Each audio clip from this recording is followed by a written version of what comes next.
So Adam, a pleasure to see you. A very, very compelling presentation. I'd like to pick you up on a few of the statements that you made, starting off with the assertion that a third of the Chinese tanker order book, is fictitious. Well, it wasn't explicitly with tankers. It's generally the Chinese order book, we think, is where it's being reported in the databases. We don't think all of those vessels that ultimately hit the water. If you actually start analysing those vessels that are on the order book to be delivered in 2017, many of those vessels have a contract date that was in 2013 and way back into 2009. Now the chances of those vessels hitting the water is very slim indeed. Additionally, those vessels that are supposed to be delivered in 2017, many were supposed to be delivered in 2016, and again, many were supposed to be delivered in 2015. So we keep seeing this rolling order book, and these vessels, they appear in the databases, but they never hit the water, which obviously makes analysing the scheduled deliveries quite a difficult process. And you really do have to go on a vessel-by-vessel, yard-by-yard basis to try and ascertain the true delivery profile for tankers or indeed any other sector. Is it possible to attach a number to the volume of tanker orders that might be fictitious at Chinese yards? Well, I think a third is a good place to start as any. That number has come through our analysis of, as I say, of the individual ships and the yards and the delivery dates. And I think it does seem that even at some of the large yards, that these yards are failing to deliver vessels that have effectively been sat on their order book, when this idea of a phantom order book seems to be coming around year after year.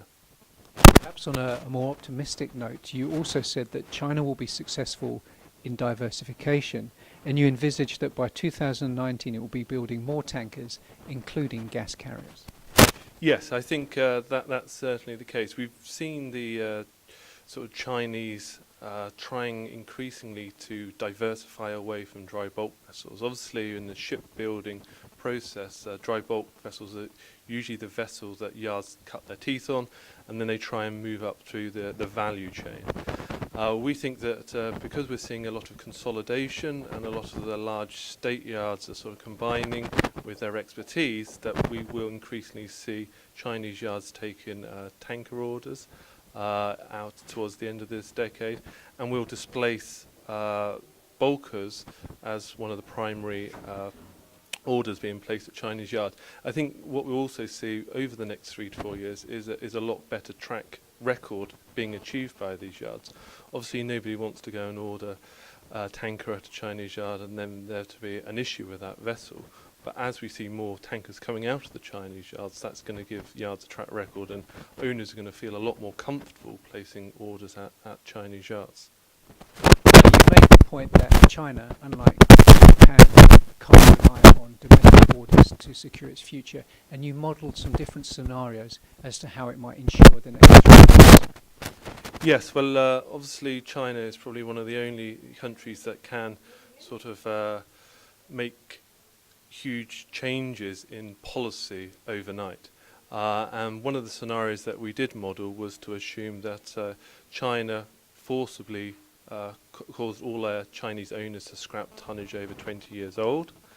And additionally, if Chinese regulations were changed so that all incremental trade had to be carried in new Chinese-built tonnage, that would ultimately result over the next 3 years of around 25 million compensated gross tons of new orders coming to the market, which would be enough to keep shipyards busy in China for at least 2 years.